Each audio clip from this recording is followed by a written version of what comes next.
Yeah, and so there's a lot of, I guess, comorbidity, we would say, co-occurrence of chronic pain and depression. And depression is probably something you treat really commonly in your Yes. practice.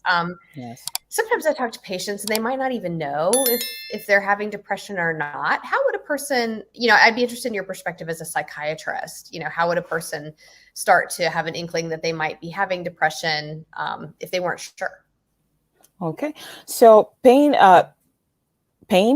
that persists, or many kinds of intense pain and depression co-occur a lot, and that is Mhm. because for many people who live with pain, pain often impacts not just the feeling, the feeling of pain, but also it impacts their lives in many Mhm. ways. There are changes that happen, things that people used to be able to do before that they're no longer able to do or accomplish or do to the same degree, now that they're having pain that persists. So many times, a lot of people who have chronic pain tend to have comorbid depression.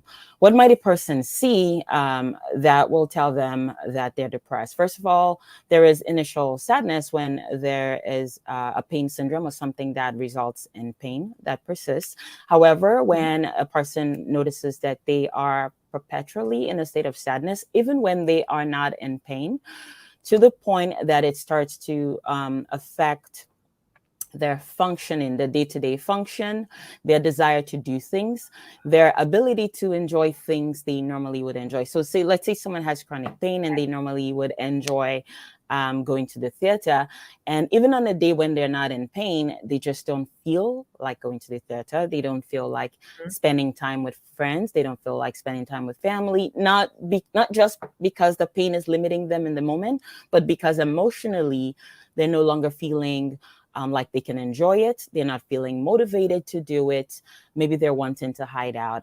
That those would be some things that would point us to the fact that there is a depression that's co-occurring with this pain condition.